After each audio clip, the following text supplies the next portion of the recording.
Most urgent problems in organizations aren't actually urgent. They're just badly managed routine problems that someone let turn into a crisis. Real urgency is rare.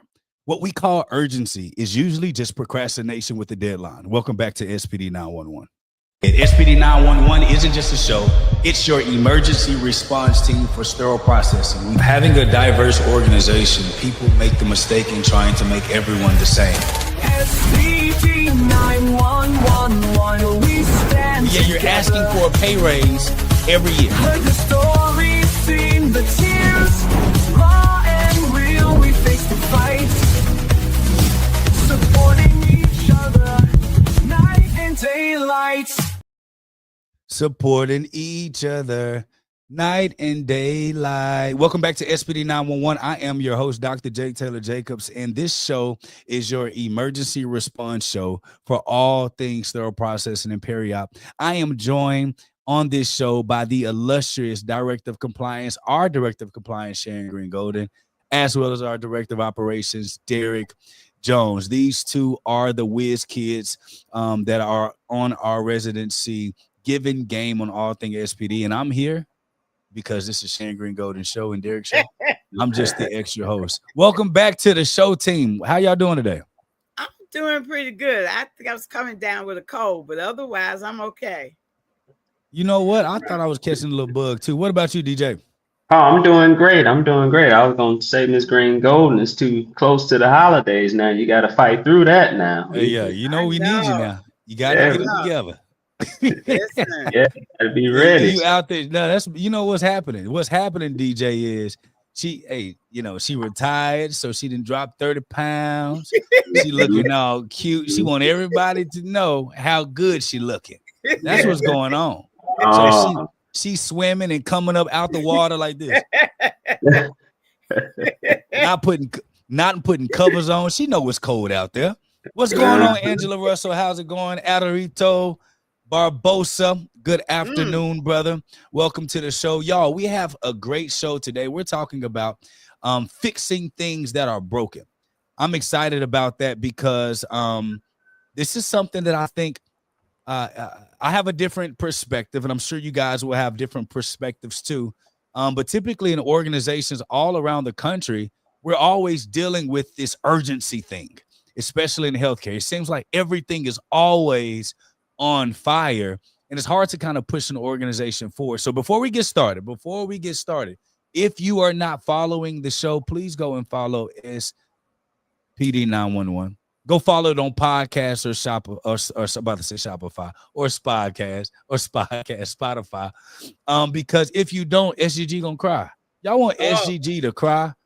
Do y'all want SGG to cry? The illustrious SGG. Do you want her to cry? No, please go and subscribe to the show. Let everybody know what's going on. And if you want free CEUs, go to SPD911.com.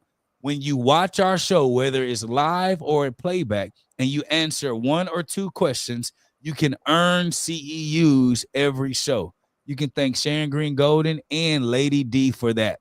Good job for that, getting us our certifications for the show. So when you watch the show, you're actually getting paid in a way to learn. So before we get started, Derek, please tell me one thing this week that you're grateful for, or since our last time seeing you. Well, this is more on a personal level, and I know this ain't a religious show, but we touch on the Bible every now and then. But man, my son, found it in his heart to join church because he wants to get baptized. All right. And he was led on his own. So, man, that's exciting to me. It was emotional. On his own. Yeah, and the crazy part of it is it's actually my first church home.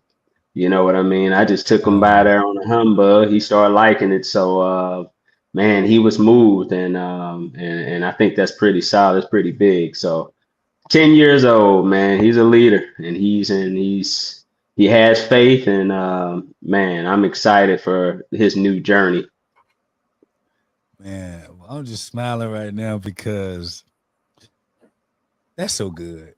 Oh yeah, especially in You know, today's time, right? especially in Yes. today's time, for them to Yes. find God. I'm always happy for those young men that take the bold step to say yes to God. And this isn't a religious show, but I think all three of us are boldly proud lovers of God. So I don't think that's a shame to say. Good man, DJ. That's a good kudos or a good reflection of you as a father, letting your son make his own decision to choose his walk with God, and just giving him the opportunity to say yes.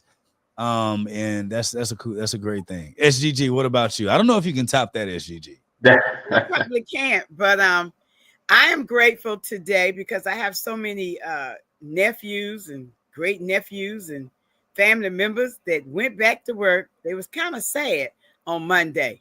They're the saddest group of people going back to work I ever seen. But the furlough was lifted. They get to get a check all the way until January. So we're celebrating that. We may start over in January being out of work, but they're back to work. So it looks like Christmas is on. And so I'm grateful because I'm telling you, this generation that worked for our government, the younger generation, they haven't been there before, and they were devastated. And so for them to be able to get their little checks, but some of them in 7 weeks got used to not going to work. And so now you got to pump them back up, go to work, do your job, be happy because you were sad just 7 weeks ago. But I'm grateful for that. You know what? This isn't the first time that has happened. And you said something that was extremely spot on, at SGG.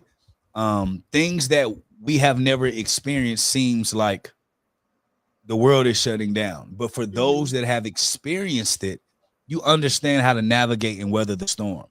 And that's kind of like that important piece of experience, because experience allows for you to mitigate and control your emotions and not go off the whim and say anything or do anything that could cause any harm to you. And then the last thing I would like to say on that, SGG, is, you know what? This generation, my generation, has been told a lot of lies. Like careers don't mean anything. Like everyone should be an entrepreneur and all of these things. And you could be both. You could have a career and have you a side business. But at the end of the day, things like government shutdown does happen. And you want to save your money. You want to keep it in a reserve. You want to invest in stocks like Derek. These are all things that you can learn how to do outside of your career that can make sure that it gives you the peace of mind that you get to do, and you do what you love to do. So that's a good thing, SGG. Man, I just some just touched me. We know we touch each other on this show. Unfortunately, we can keep going back and forth. But one thing you just said that it was a myth that has been taught to my community and me growing up is that a 9 to 5 is you're not successful if you work in a 9 to 5. Like, man, that is the biggest myth that has ruined, a lot of people that I grew up with, the perception of what reality on how to be successful in life. So I teach my kids, man, 9 to 5, that's the foundation. That's going to help you get to the freedom. Baby. That's right. Because at the end of the day, to your point, people are always so scared of being fired. And I know that this is healthcare, but people are, and I think it's important. Everyone's always so scared of being fired. But I rarely see someone who is phenomenal at their job be the first to get let go. Usually the ones that are laggers, you're on your job distracted, you're not paying attention. Those are the ones that are usually let go, that creates this bitter type of feeling inside. And all of the great, even businessmen and women, executives that we all look up to in every industry, worked for someone. They learned from people. They mastered those skills. They sat under, even in the biblical times, you used to have a master you sat under, a master, a locksmith, a master blacksmith, a master carpenter. And you sat under that master until you learned everything that you needed to learn. You understood I would not get everything that I want until I learn what I need. and we were put in such a fast pace. And I think this is important. Matter of fact, in healthcare, because we have so many young people leaving jobs, going back and forth. You make some good money, you save it up, you go leave, you go try whatever, and then you want to come back to the job, or you keep doing this dallying back and forth, and it's actually harming you. And so when you think about the true development of people, sitting still and literally learning, not letting your ego get involved, asking yourself, am I the best at this?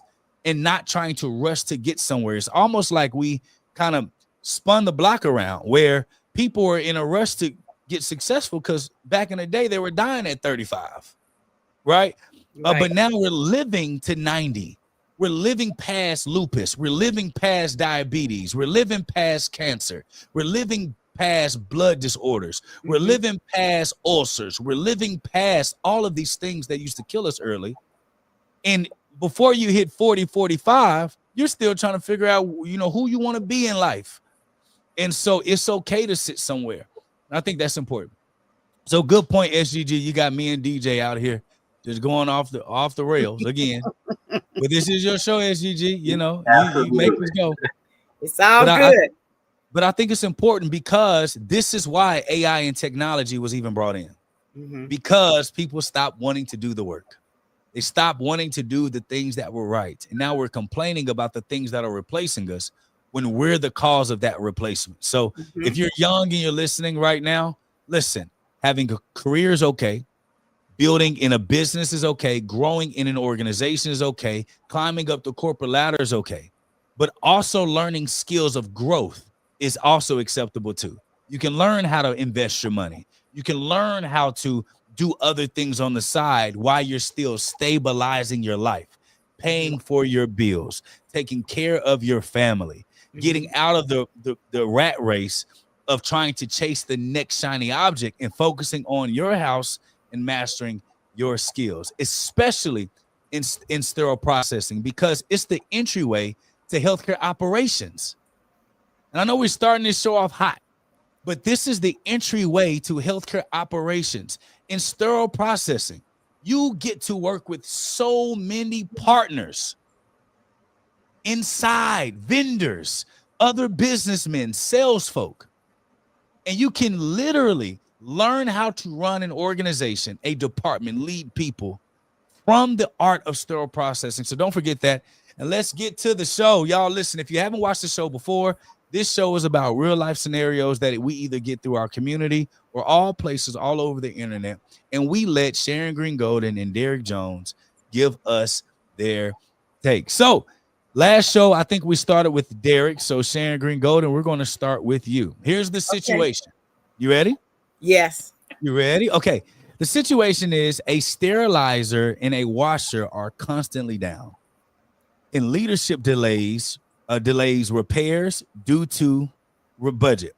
SPD techs are forced to improvise with limited resources while the OR keeps demanding quicker turnover. The question is, how do I influence leadership to fix broken equipment? Oh, that's good.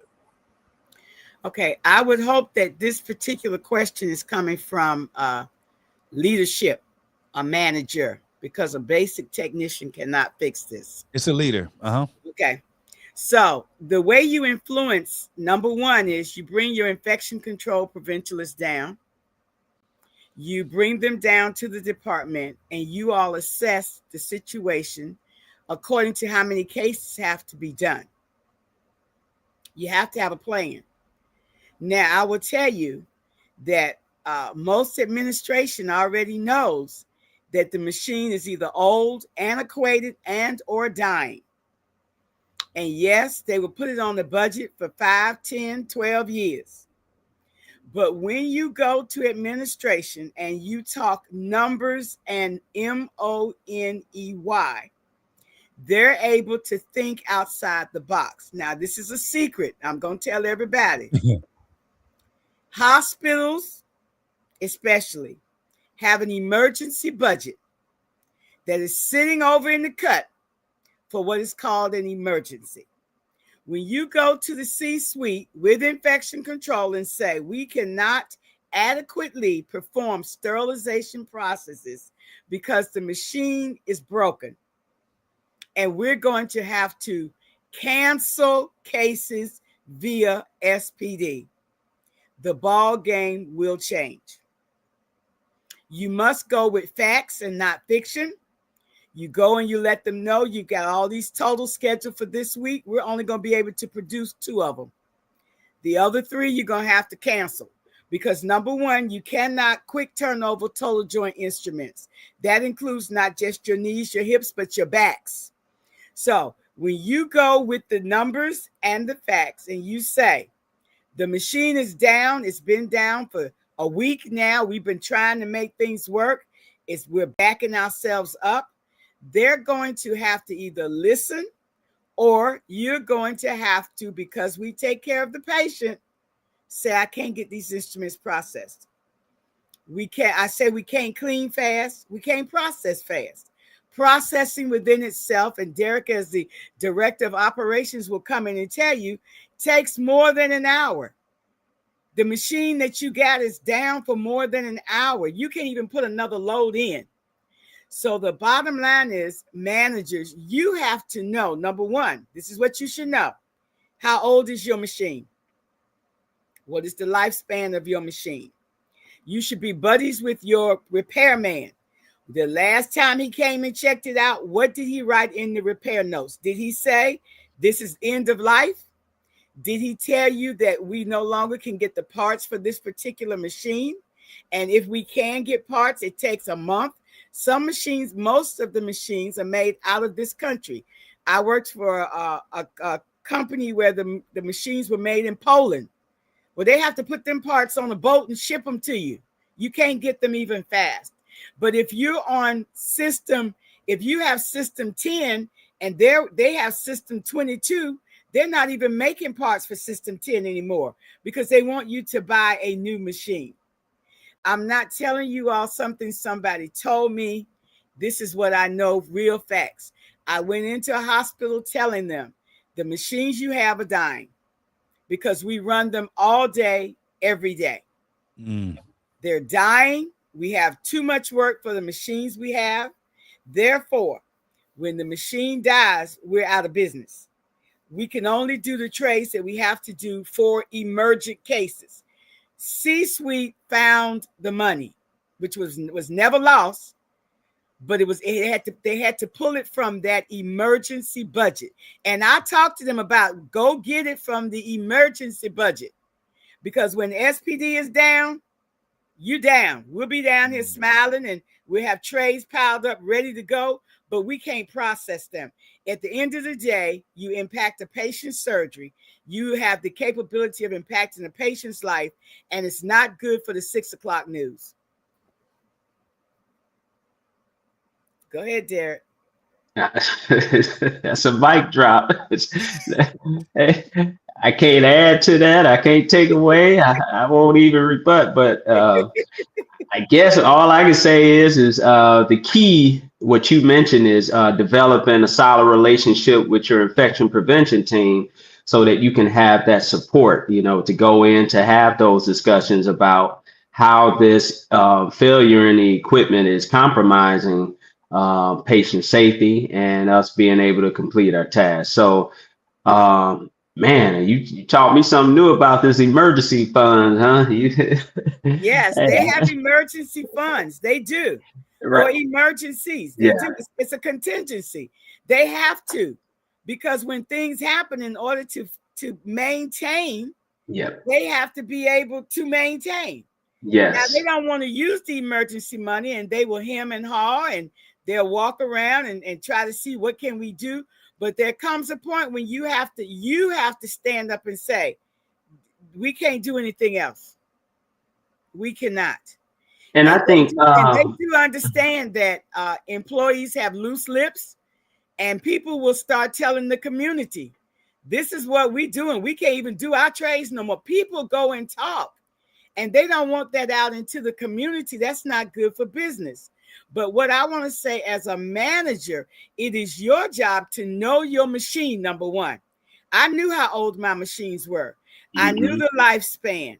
I talked to the repairman every time he repaired the machine. He had to come and see me before he left Tell me what you fixed. Tell me how you fixed it. Tell me how long you think it may last. I had all of those answers. I call infection control and say, do you know we cannot process the instruments? I need you to go to the C-suite and tell them you're going to have to shut us down because we can't process instruments.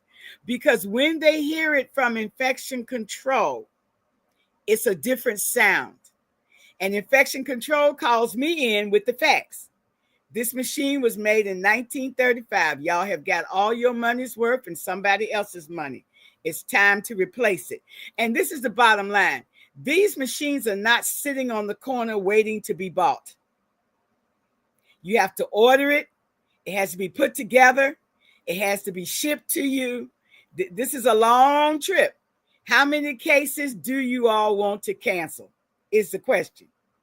Because we're going to be canceling cases. Now, I will tell you on the side note, because somebody's going to say this. Yes, maybe you can go to an off-site reprocessing center and pay a lot of money and let them process your trays. But at the end of the day, C-suite, you're going to spend some money. You're either going to spend the money now, getting the new machine ordered, and we have a contingency plan until the machine gets here, or you're going to spend a lot of money when you have to outsource everything we're doing and or tell your physicians, here it is, Dr. Jake, the end of the year, everybody's trying to get their surgeries done because they've met their deductibles. You're going to tell patients, I can't do your surgery because we don't have machines. And what I'll say to that, and I'll let Doc take it back over, it's bringing to mind how with our managers not being comfortable with taking those facts and building those relationships with infection prevention to present to the C-suite the importance of having, let's just say, a cart washer. We began to grow comfortable with the workarounds, which ultimately we find out we're not compliant, we're using the wrong chemicals, and it just causes more concerns in the long run instead of just providing facts and data to support the need for a cart washer. So I think it's very important what you said, getting that support system from infection prevention and investigating, right? Really investigating what caused this machine to go down, having facts to support how it will delay cases and turnarounds and what other complications can come from not having a washer, or let's just say a cart washer, so that you can provide more details and give the C-suite something to think about so that they will make that initial investment instead of just being the super managers we all are in the moment when we're trying to prove that we can think on our feet, be critical thinkings, and find alternatives, which ultimately impacts us in the long run. So I just think it's very important to get that relationship with infection prevention to be able to support you in those manners. Yeah. Let me tell y'all something. Getting approval is hard. Mm-hmm. And oftentimes, most people are passive aggressive as leaders. Most people are scared of rejection, or scared of being told no, or scared of having to go back. This is why you all gave the strategic answer. I don't have to reiterate. But honestly, this is why having mentors or companies like SIPs as your allies are important, because you can bring in experience to help you tell a story that maybe you don't know how to tell, or you're too scared to tell. Because and oftentimes true leadership is radical. You're forcing people to get out of this augmented system where people are saying we've always done it this way. There's a story of this young lady, and she was cooking her chicken in this really small cast iron skillet. And her daughter came up to her when she was older. She was like, "Mom, going to chef school, they taught us about, cooking, and, we use cast iron for this, we use that. I always wanted to know, Why do you use such a small skillet to cook so much chicken for family outings? And she was like, I don't know. My mom, my mom always did this. And so the daughter goes to the mother and she asks the grandmother, she says, Granny, why do you use such a small cast iron skillet to cook chicken for family outings? She said, oh, it's because that's what my mother used. Mm-hmm. And she went to her great grandmother. She was lucky to have all three in her life. She said, Granny, why do you use and have all of your daughter and her daughter using small cast iron skillets? She said, baby, we didn't have the money to buy a sizable cast iron skillet. So I found a small one that was donated to me from the church, and I just always used that because that was all that we had. Let me stop here parenthetically to say, just because it's always been done doesn't mean it's always the best way. That's right. And a lot of leaders I'm seeing in the field are duct taping things together and saying, this is what we've always done. My leader before me did this, that leader before this did this. And you don't know that maybe that leader, they lost half of their hospital. And maybe they lost funding. Maybe they lost their safety net designation. They were out there on their own. Maybe the government had a shutdown and they were, they 90% of their subsidies came. We don't know why a bad habit started. But to keep it up and use that as a reference point should not be something that we sit on. I say that to say a lot of executives quite naturally want to just make their quarter look good on paper. So they're pushing off responsibility saying, oh, y'all have always handled it. Just because I've always handled it doesn't mean that that's the right way it should be done. And I say all of that to say, this is why you go to conferences, so that you can build up case studies in things from other people that they're doing at other enterprises. This is why you go to chapter meetings at HSPA, so you can see what's going on in other hospitals, so you can gather changes that they're making and you can present those as facts. Because oftentimes you as an executive bringing your concerns to the executive team, they naturally have their own language and lingo and behaviors that they operate in. But one thing an executive hates is to know that a competing hospital, another business, is outdoing them. Mm-hmm. So sometimes you need to go say, hey, Derek, Sharon, what are y'all doing there? How did you get this approved? Mm-hmm. Okay, good. Hey, at Derek Bethesda Hospital System and the Sharon Green Golden Health System, they make these changes and they seen this growth. We're struggling, but they're growing and they're taking our patients. Mm-hmm. If you wanted to put a fire under executives' butt, let them know that their legacy patients are being taken by other surrounding hospitals that are competing for the same clientele.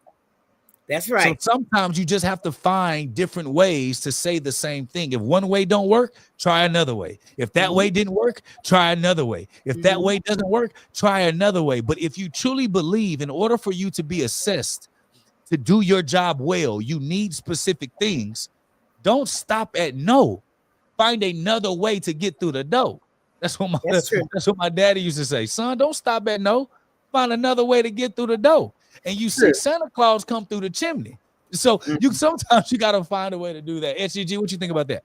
I think that you're absolutely right. I want to share that I went into a hospital system and I assessed the machines when I first went in. I got down on my hands and knees and found the date that it was built for myself. And I told the powers that be right then, I said, these machines are antiquated. You're at the end of life here. That's when I first walked in. We put it on the budget. It was on the budget for 7 years. It's on the budget, Miss Golden. It's on the budget.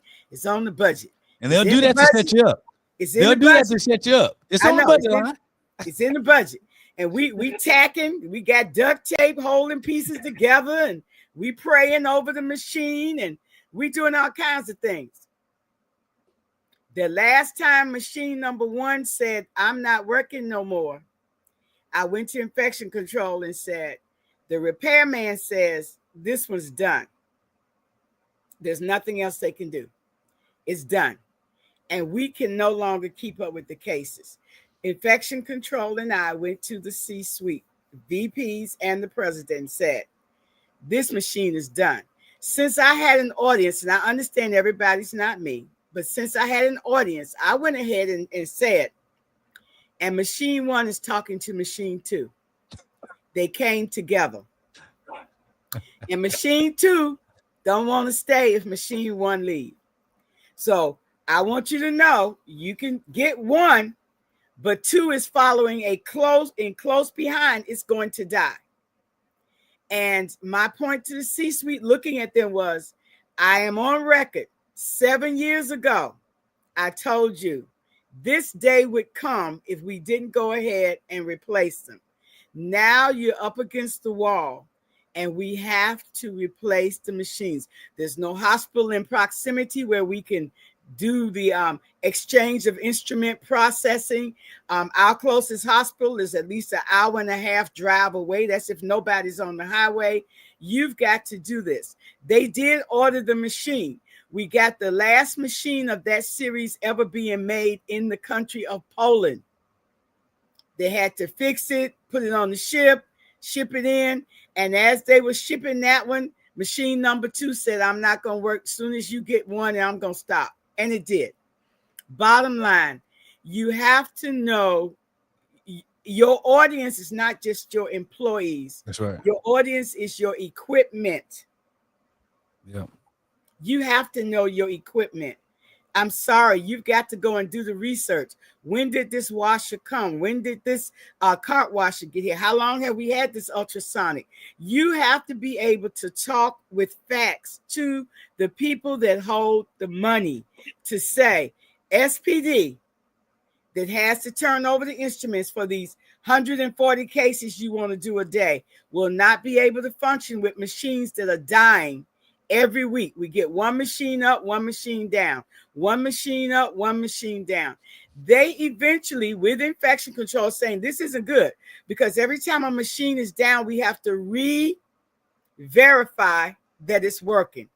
That takes some time that we're not using the machine. We don't have that kind of luxury. We need to do cases. With both of you there together, you can impact the C-suite with factual information to get what you need, but you cannot talk hearsay, assumptions, and I thought I heard, and this is how we did it. You have to come with facts and come with the money, come with how much it's going to cost. This is what it's going to cost, because then they know that you've done your due diligence to bring the facts to them to help them make the decision that needs to be made. And for that particular hospital and the several others I've worked at, it was all about just go ahead to the emergency fund, because when we're shut down, we're shut down. I'm smiling, SGG, because I'm hesitant to say this,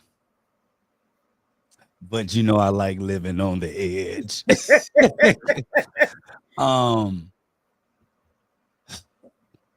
This is for all of my clinicians.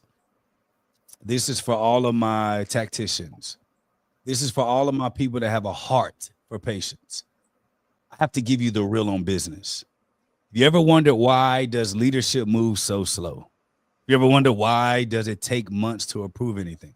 Mm-hmm. I'm gonna give you some truth that nobody says on record. In healthcare, 85 to 90% of hospital executives get paid based on financial performance, even in nonprofit systems. They never call it profit share, but they are bonuses, incentives, evaluations, and they're all tied to hitting margin targets, controlling labor, reducing expenses, not overspending on equipment, avoiding penalties, protecting OR revenue, keeping the cost per case low.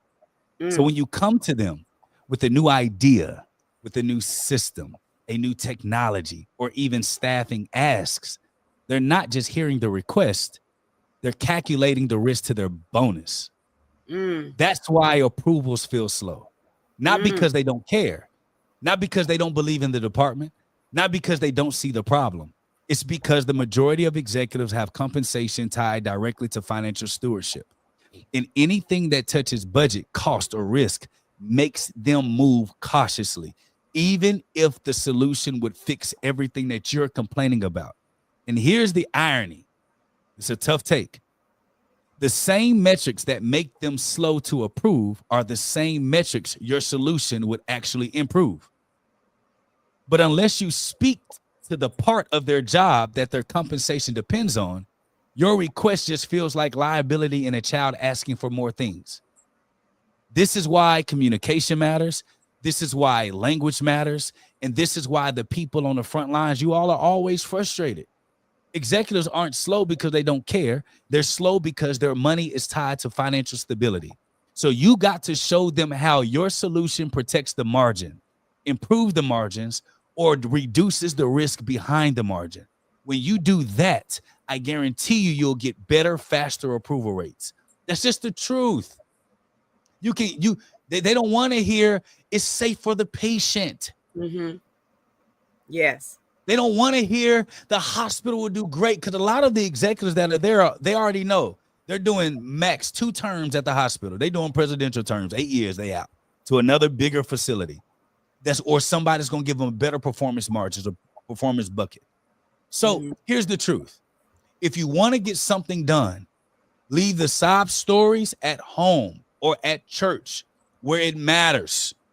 You're entering the world of business where executives are taking care of their family. They want to take care of the stuff that they want. And I know it's something that most of us in our heart, we don't want to hear, but it's the truth. When you look at where people's compensations are tied to, what they're tied to, you're going to realize how their decisions are made. When you are able to appease and appeal to that, I promise you'll get what you need. You're absolutely right. And that's why I go in saying, these are the cases we're going to cancel. If we're not making money, we're not making money. And so the bottom line is, it's not the machine isn't working, sir. This machine isn't working, and we're not going to make some money because we cannot adequately prepare surgical trays for these cases right here. So we're going to shut down 5 rooms in the OR because, and all of a sudden, everybody's coming to a meeting. We're having a round robin meeting, and we're talking about some things. What is it that we can do? What can we do in the interim? Well, you can have an interim, but at the end of the day, I'm standing there sounding the alarm saying, you've got to get the machine. And for me, because I started when I first got there, Dr. Jake, this is on record in your records for 7 years. I didn't just come crying today. I started crying in 2016. I said, and I'm not a prophetess, these machines are going to stop working because we work them 24 hours a day, every day, and they're at end of life. They were never meant to be here for 100 years. So I've told you, I've stayed on task. I've stayed on record. I've monitored the repairs. And at some point, Dr. Jake, the repairs outdo the money you spend on a repair that only holds you for 2 days is throwing away money. That's right. Good money after bad. That's right. Because you bring the repairman in, he gives you the bill, and before he can get up the street, the machine stopped working again. So it's like you say, it's all about meeting them where they are. And you're absolutely right. When we're in management, even at the level I was at, I knew that my director got bonuses based on how well we did. She got the bonus. I didn't never see the bonus. She got the bonus. It was our job to keep the business going. And you're right. They got bonuses. And we talked about that because I always felt you should spread the bonus to everybody. But the bottom line is they do look at how it impacts them. And when you come and say, well, you won't be getting a bonus because the machine's not going to be working, and all of us going to be sitting on the corner. They can find the emergency fund. Facts. And to be honest with you all, I didn't say that for everyone to, get frantic. It's business. The higher you go, the more you can negotiate the deals you want. And we see it everywhere. That's the purpose of climbing the ladder, that corporate ladder, because you can create the life that you want. When Sharon Green Golden came to SIPS, she had her non-negotiables. She negotiated what she wanted and how she wanted it to be. It's just what it is. When Derek Jones negotiated his contract, we just had another renegotiation. You negotiate based on what fits you, and that's okay. But if you're in the ranks and you're trying to get work done, you're trying to work your way up, you're trying to prove, you have to know what makes people move, because those are your buyers. The people that are upstairs that are signing, that's who you're selling. And if everything they talk to you about when you do those meetings is nothing but numbers, metrics, numbers, what's going on, why are we doing it? It's because they're looking at their numbers do this when we're underperforming. So these are the things that we have to consider. We have to move on, y'all, but I thought that was a good thing, for a good segment for us to get some good takes on, Sharon, SGG, and Derek, because it's just the truth. When you know who you're selling to, you sell to what they want, and you get out of the emotions of the other stuff. If you want to do your good biddings and you want to do your work that you love, but you need someone else to sign off on it, you got to get them to buy in. And sometimes the best way to get somebody to buy in is to show them how it's going to hurt their pockets. Now, you don't necessarily go up there and say that, but when you're presenting facts, you want to show them, hey, we can get more surgeries done, more cases done, less delays, better margins. We can get more profitable, increase operating budget. My goal this year for our department is to be responsible for increasing our margins for you all at least 4%. We want to decrease 4% of expenses and increase 4% of operating budget. That's what we want to do. But I need this machine to do it. They do their calculations. They say, okay, if I increase by 4%, we make this much more money. They already are calculating their budgets. Their bonuses for Christmas. This is a no-brainer. This is a no-brainer. So, yep. So, okay. So scenario number 2, DJ, this one's for you, brother. Here's the next scenario. SPD feels like a revolving door. As soon as new hires are trained, they quit for better pay or less stress. And morale tanks, and the remaining staff are left covering gaps. How do I deal with constant turnover in SPD? Oh, this is a good one. And it's challenging as well, because we all know that across the country that SPD wages are probably one of the lowest pay wages in the hospital systems, for the amount of work, the amount of knowledge and skill that we are to have in this actual profession, and the ever changing of technology, equipment, standards, you name it. There's a requirement for us to always be in a sense of being re-educated, receiving the right education and learning a new skill. And this can happen weekly, monthly, or however, when you think about the complexity of instrument sets and the equipment we touch. So the challenge is number one, the department. Do they feel like there are opportunities to grow? What's the culture like in the department? How the people work with one another? Is the pay, is there a pay discrepancy amongst other staff, right? Is one technician or one lead tech getting paid a higher amount or a substantial difference between the next technician?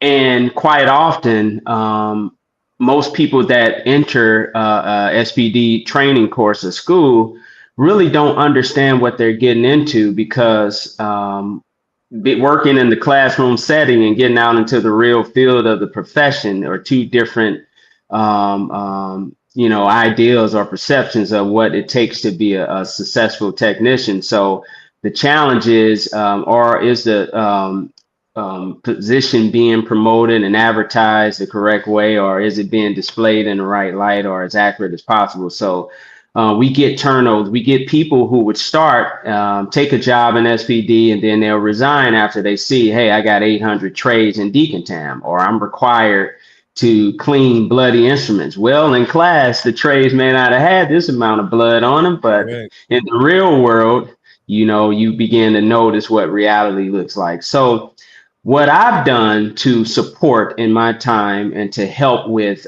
people's ideals of the profession and people coming in and wanting to leave is to give them something to obtain, help them get to their desired destination, whether it's to become a tech two, an educator, leadership, and get into leadership. Maybe it's material supply. Maybe it's to become a scrub tech or a nurse.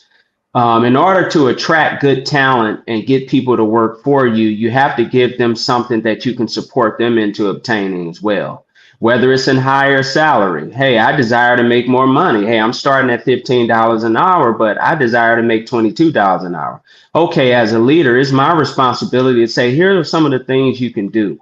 Here are some things we can invest into you to get you to that point, while you're helping and supporting our department and doing your job. And then what you do is you just monitor their progress, right? You help them understand the importance of code and conduct, being professional in the department, how to deal with conflict of nagging coworkers who are unhappy in their roles, how to support the team for those who are frustrated with heavy case volumes and tray volumes in their departments. And then you give them a chance to be a part of solutions and resolving things so that they can grow professionally and also be involved and engaged in the necessary steps to help better and improve their department. Because most people that are frustrated, and the turnover is due to people's unhappiness in the department. So you allow your team to be a part of that change. As a leader, you lead initiatives to create better working relationships. You celebrate your technicians for achievements. You coach everyone fairly, and you just create an environment to where people feel included, supported, and they're engaged. And I think the outcomes for people to want to stay and want to dedicate the time that they're there to be involved in these successful outcomes. I think that'll make a more desirable place for people to work, because we're all going to work for 8 hours a day. We want our work environment to be peaceful, right? We want to get paid for the amount of work we're doing, right? If I'm in decontam for 4 weeks and I've worked my butt off to turn over 5 trays or 17 cases, I want some sort of a acknowledgement. I want something, although it's my job, but I want to feel that my efforts were recognized and were meant. And I just think that will create a better culture and a better environment for teamwork and get people to want to stay more. I got a lot to say, so I'll wait. Go ahead. Okay. Go ahead, jump in. That's the calm approach. So I want to hear the rage. I want to hear the. Yeah. Here's the truth. The truth is that people leave when staying becomes more expensive than leaving. And I say that because people leave conditions. They don't leave jobs. If you're losing good people, if you can't keep talent longer than a season, I can promise you it's not the job. It's not the industry. It's not even the pay. It's the environment they're experiencing every single day. And matter of fact, DJ and SGG, leaving jobs, anyone can do a research study. It's typically last before pay is last on the list of why they leave.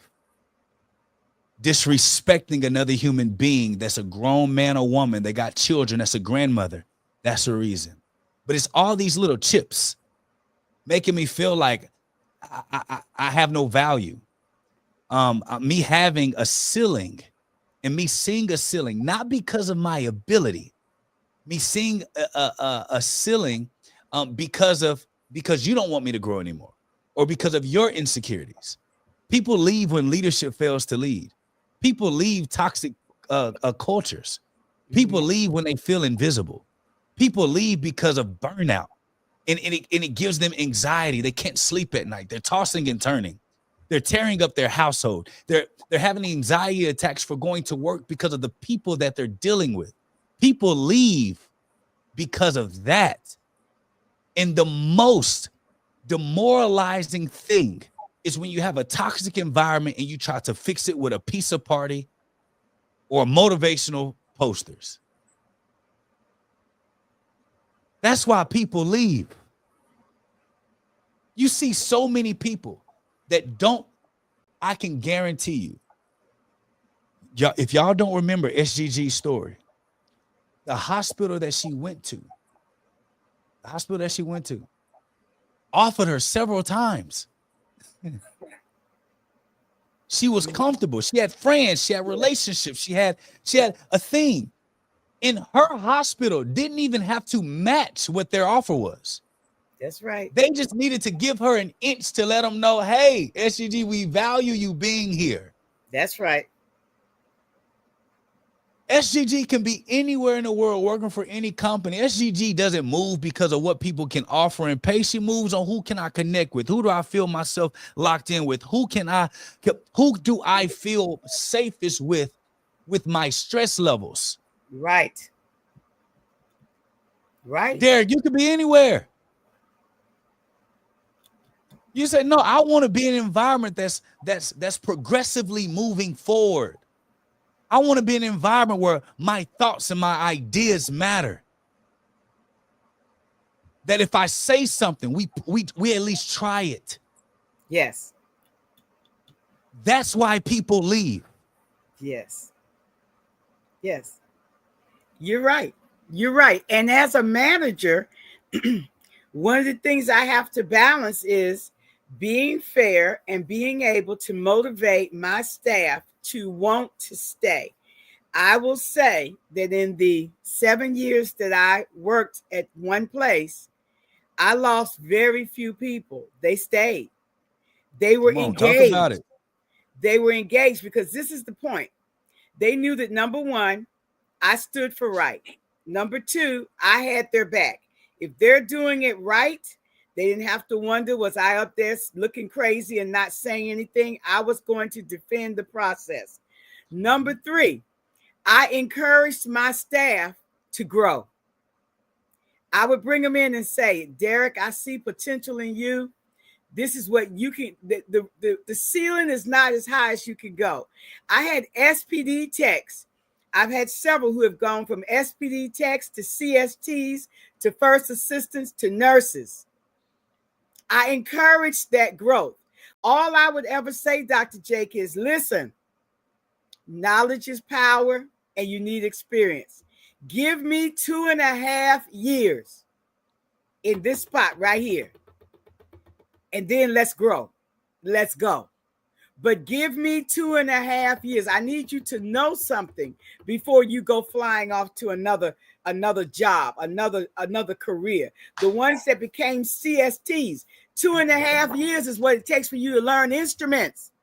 So when they're up there asking you for a cat paw, pull out that facelift retractor. When they're asking you for Joe's hole, you know what it is. When they're asking you for the shoe horse curette, that's the hunter. So you need the 2.5 years to learn. But I will sign your paper for you to take all your background classes for the hospital to pay you so you can get that education. I'm your biggest cheerleader. Don't come and stay unless this is what you want to do forever. Now, if this is what you want to do forever, you got to do it right, people.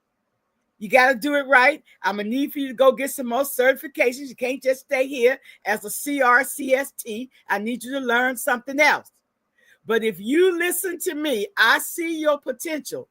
I see you. And what I hear Dr. Jake and Derek say is people want to be seen and heard. I see you. I hear you when you have a solution. Don't come bringing me problems. Bring me the answer while you coming. I lived around the corner from Bubba Chuck, Allen Iverson, his game name was The Answer. Bring the answer. I already know we got the problem. Since you know, bring the answer. And we're going to work with your answer and see if it works. And what I made, Dr. Jake, unknowingly was a group of people who trusted me, who believed what I said, who knew what I said is what I meant, and that I would do everything within the power that I had to make it happen.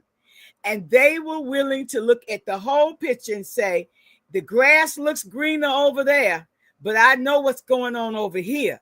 And I'm going to stay over here because Lulu went over there and she already trying to come back. She already trying to come back because she got over there and $3 looked good, but now they want her to work 18 hours. With no system or structure. Oh, SGG. Girl, listen, So we about to go over. We about to go over now today. We got some stuff to talk about. I told people, don't just go for the $3. Look at the whole picture. Look at the whole package. Over here, we was giving you some cookies on Tuesday, and we let you go home early on Wednesday. Over there, there's no cookies. They don't let you go home early. They got you working every weekend. They got you on call, all for $3. Is it worth it? And so stay where you are, and let's work on growing ourselves. And that's what we have to learn in SPD. And this would be one-on-one. Grow yourself. I'm going to support you. But Dr. Jake, what happened along the way at the end was you can lead the horse to water. Come on. You can put his head in the water, but drown. You cannot make him swallow. That's right. So I had him at the water. I had the head in the water. I was holding them underwater, and they refused to swallow. Well, now it's on you. I've gone as far as I can go with you. Now it is your decision. And all I ever said was listen, accept the consequences for your actions. I've done all I can do. I got you approved to go to school to get the associate's degree. I'm signing off saying yes. I've moved your hours so that you can go to school and come back. And I've done everything I can do. Now the ball is in your court. And when you drop the ball, put on your big boy, big girl panties and say, hey, it was me. Because I've done all I can. Man, this is like church. I love being on here, DJ boy.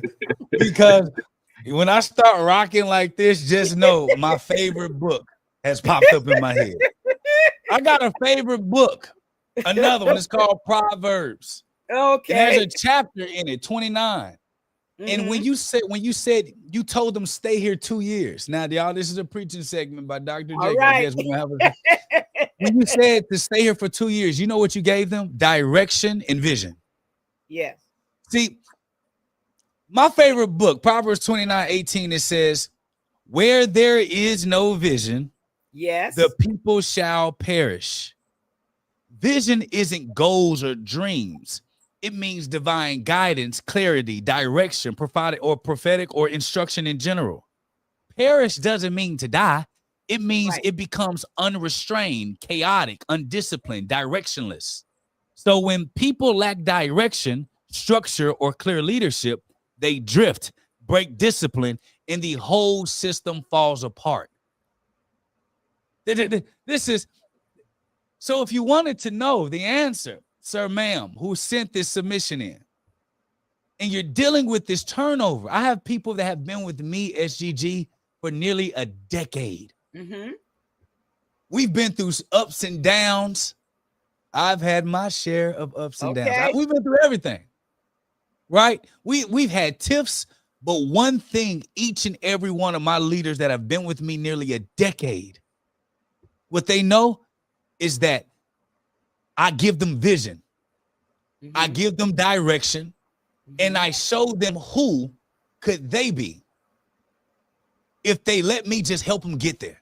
Yes. So when times are tough, budgets change, restrictions happens, bonuses don't come, they're so committed to the vision given and the resources I provide and the coaching I give And the dedication, if some of them, every year, SGG, I got one of them. They're one of my best leaders. Every year, I don't know what it is, but they just go crazy. They go crazy because this person will work 7 days a week. They are that into where we're going. They love it. But then they have a period, like a quarter, where they're just itching and everything irritates them. We let them go on leave for however long they want. Oh, Lord. And you can't do that in the hospital system. But I'm just telling you in general, as a leader, what I know. Then I have another leader, great, phenomenal leader. But I know sometimes they get in a little bit of a lull because when we're elevating to another space, they get into this rocky spot. My job is to give that person space and tell them I need them. When I tell them I need them, after I gave them space, they shake back into it. They come back there. See, that's when that's a leader that's in tune with where they want to be. But here's the deal. For those of you that are dealing with turnover so much, the people that are following you know that you're more in it for yourself than you're in it for them. See, the greatest among you will be a servant of all. The greatest leaders of all time served. They knew more about the people that said yes to them than they do about anything else. So this is what I'm telling that person. And you said it right on the money, SGG. Baby, you gave them direction. You told them the time, baby, stay with me 2 years. And I don't want you to stay with me long. Stay with me 2 years. I need you to get this. After your 2 years, you got to get the CRST. And when you get this, then you go get that. Let me tell you why. And I'm recasting the vision. And as long as I keep recasting that vision, they'll keep re-anchoring their discipline. That's it. That's it. They'll keep re-anchoring that discipline. When they get closer to that vision, you cast another one. And you remind them when they trusted you who they became. And they stay locked in. And what happens is when you have a core team like that, you can go upstairs like SGG says she's done and call for anything you want. My person, they need to get their degree. My person, they need to do this. My person, we need raises. My person, we need this. Why? Because they're seeing you're able to cultivate people that are great at what they do. So a lot of you are struggling because not only you're not giving them vision, you don't know where you're going. That's right. And I'm talking to you. That's whoever's right. watching. You don't know where you're going. So it's hard for you to lead people when you have no clue where you're going. And you want people to follow you blindly and listen to you blindly and deal with your emotions blindly when they know you don't know where you're going. Because if I know where I'm going, I can tell you where I'm going. I can tell you how you can get to where you need to go. That's the problem that we're dealing with in leadership. We're lacking the foresight to understand that if I want an organization that can cultivate and just, it doesn't mean you always agree, but you're locked into a vision. Me and DJ had a conversation, Sharon, and we had, he and I got a great relationship. We can hold each other accountable. I said, DJ, blah, blah, blah, blah, blah. He said, yes, sir. Yeah, I saw it. He said, but it doesn't matter what changes we need to make. Let me tell you something. I'm locked into the vision. I see it clear. So whatever maneuvers had to be made that only he and I need to know. He said, I'm locked into the vision of where we're taking this company and the things that we're doing in the industry. See, that's something. Because vision, casting it, people buying into it. There's no money attached to that. Right. There's no money. Right. In the sermon. That's it. Hallelujah. I almost threw my glasses. And said tendonism, you know. Tendonism. Yeah. So listen. You have to help people write their vision, make it plain, and then work their vision. And the problem is that in SPD, a lot of times there is no vision. Man. They just come in every day. I'm cleaning instruments. Woe is me. No, I did pride myself on trying to motivate and stimulate people every day to hire, to hire. Right. I went in telling them I have no secrets. Anything you want to know, I will share with you because I am confident in this one thing. Come on. I won't leave here till I'm ready to go. Come on. So Come on. I can tell you anything you want to know. I will share it with you because knowledge is power. You will have that knowledge, but you won't move me from my spot until I'm willing to give it up. And at the end of the time, Dr. Jake, the group that I came in with, minus people who came on board during my tenure, the basic group were there when I left. They did not leave me. I left them. But I was always fair and upfront. I told them when I came in, I'm not here forever. I'm already old when I get here, and I'm going to be leaving. But if you listen to me and learn, you will be in a better position to go where you need to go when I'm gone. But you got to be willing to drink this Kool-Aid. That's what I told them. And if you don't drink the Kool-Aid I'm serving, then you go will to somebody not else Kool-Aid. That's right. That's right. All right, y'all. We got to wrap up the show. DJ, give them one take, something that they can take with them to get them through to our next show episode. Well, I got to hijack the last comment you made and statement you made, and it is have a vision. Make sure you have your vision as a leader. Make sure you have your vision ironed out and aligned and understand where you're going before you attempt to lead others. That's extremely important.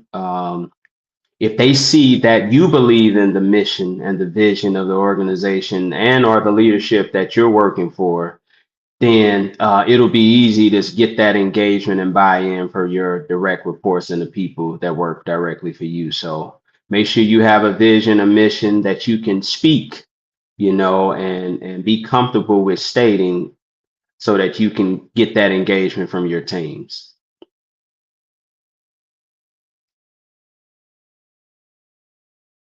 And that's it. You heard it from DJ. You heard it live and well. SGG, what is one thing that you want to let somebody take until the next episode sermon? Listen, team, this is it. Real short and sweet. Stay focused on the prize. Know where you're trying to go and work towards that goal. Stay focused. Don't let anybody take you off your goal. Don't let anybody take you off the road. Stay focused. It's not always easy, but if you stay focused, if you stay committed consistently, you will get to your goal. Stay focused. Stay focused. And what I want to leave everyone with is if you need a vision, let me give you one. How about going from the basement to the boardroom? That's what I see in your life. From the basement to the boardroom. Who better at running a hospital than the people that started in the basement?